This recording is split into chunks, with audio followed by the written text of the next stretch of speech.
Out of the subject मतलब जैसे occult पढ़ रहे हो, ऑकल्ट के अलावा किसी और सब्जेक्ट की पढ़नी शुरू कर दो। तब वो तो है, अब थोड़ा सा जैसे आप थोड़ा लोग सा हो, हटना भी चाहिए। आप लोग हो, मैं भी हूं, हम सारे हैं तो कहीं ना कहीं एक दूसरे के भाई बहन काम धंधे के हिसाब से, ठीक है। हम्म। और हम लोगों को मार्केटिंग भी कहीं ना कहीं चाहिए होती है। इस बड़े बड़े मतलब बड़े बड़े मार्केटिंग एक्सपर्ट्स होते हैं, मोटिवेटर्स होते हैं, जब हम उनको पढ़ेंगे तो हमें पता चलेगा कि हाँ नॉलेज तो हमने इकट्ठी कर ली, लेकिन इसको मार्केट कैसे करें, तो उस टाइप की किताबें पढ़ लो, लेकिन नॉलेज मत रोक लेना। आपके बोलने का ये मतलब है कि हाँ इस सब्जेक्ट को मैं पढ़ पढ़ के बोर हो चुकी हूँ या कंप्लीट है, तो दूसरा सब्जेक्ट पढ़ लो जिसमें आप इनकम्प्लीट हो। नहीं सर, बोर नहीं हो रहे, मतलब वही है कि आगे काम बढ़ना भी चाहिए ना। जैसे कि अगर हम जैसे इतना पढ़ लिया तो सब कुछ ही पढ़ लिया था, बट वो उस हिसाब से वो भी होना चाहिए ना, तो मैंने टाइम वही तो से। कहा, आप मार्केटिंग की किताबें पढ़ सकते हो, मार्केटिंग के छोटे मोटे कोर्स कर सकते हो कि हाँ अब अपने आप को मार्केट कैसे करूं मैं, कर सकते हो ना। यही तो कमी रह रही है ना अभी, आपके बोलने का मतलब यही तो है, मैंने इतना पढ़ लिया इसको मार्केट कैसे करूं, इससे कैश कैसे कमाऊं। लेकिन वो एस्ट्रोलॉजी में नहीं सिखाया गया आपको कैश कैसे कमाना है। एस्ट्रोलॉजी में आपको एस्ट्रोलॉजी सिखाएगी, अब आपको मार्केट भी सीख सकते हो आप चाहो तो। मार्केट कहाँ से, बुक से देखें? बुक से कभी नहीं आते सर। बहुत अच्छी बुक्स आती है मैडम, इंग्लिश, दरअसल इंडियन राइटर्स नहीं है, जो फॉरेन राइटर्स होते हैं बड़ी अच्छी लिख के डालते हैं, कोई चीज छुपाते नहीं है। लेकिन आपको पढ़ना ही पड़ेगा। आप कह रहे हो कि आपने नॉलेज इकट्ठी कर ली, लेकिन ये कोई गारंटी नहीं है कि आपका काम चलेगा नॉलेज इकट्ठी करने से। आपको अपनी नॉलेज को मार्केट करना भी तो आना चाहिए ना। वो तो है ही है। मार्केट अलग, और मार्केटिंग अलग, और फेम अलग।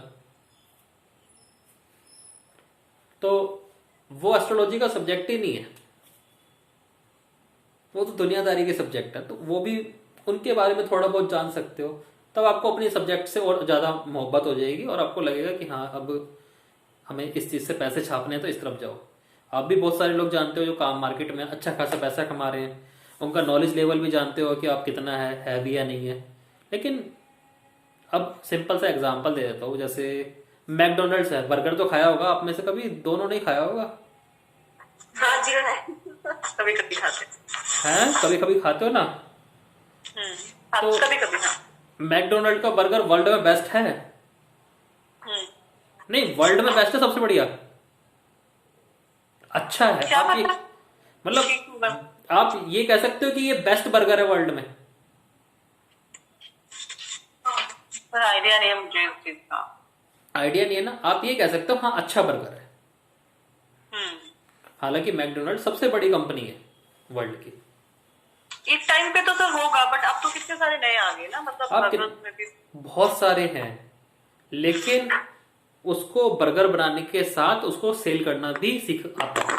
हाँ, एग्जैक्टली वही है मेन तो, सेलिंग मार्केटिंग आनी चाहिए। हाँ, उसको सेलिंग और मार्केटिंग, देखो जितनी सेलिंग उतना प्रॉफिट है, तो सिंपल सी बात है ना, सेलिंग और मार्केटिंग, सेलिंग और मार्केटिंग, सेलिंग और मार्केटिंग, साथ में ज्ञान बढ़ते रहे। ठीक है, उसको पता है मेरा बर्गर अच्छा है, बेस्ट नहीं है, अच्छा है, कम से कम हाइजीनिक है, और इसको अब सेल कैसे करना है, इसकी मार्केटिंग कैसे करनी है, वो जानते हैं। तो आप नॉलेज बढ़ते रहो, लेकिन इसकी मार्केटिंग और इसकी सेलिंग कैसे करनी है वो अलग सब्जेक्ट है, वो कोई एस्ट्रोलॉजर नहीं सिखाने वाला। मेरे को आते हैं, लेकिन मैं वो नहीं सिखाने वाला। दिखा दो सर प्लीज। वो मैडम एस्ट्रोलॉजी से लेना देना ही नहीं है ना सब्जेक्ट का, वो अलग सब्जेक्ट है। मुझे लगता है मुझे शायद उस चीज में जाना नहीं चाहिए, क्योंकि मैंने खुद की पढ़ाई इस तरह की करी है, चार्टर्ड अकाउंटेंसी में ये सब चीजें सीखी हैं। इसलिए मैं कह रहा हूँ कि आप जितना ज्ञान अर्जित कर लो, करते रहो, कुछ ना हो ना जब तक सेलिंग और मार्केटिंग पे नहीं आओगे। तो वही एग्जैक्टली वही सर्च कर रही थी, मुझे समझ नहीं आ रहा कौन सा क्या करूं। क्या सर्च कर रहे थे?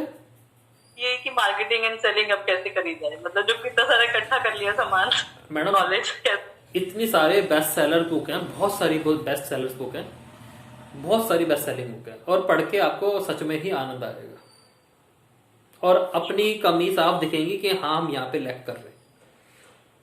सर एक चीज बताइए, जो द्वादशी वाले जन्म वाले होते हैं उन्हें किस चीज में परेशानी आती है? मैंने देखा है कि एक बंदे का द्वादशी का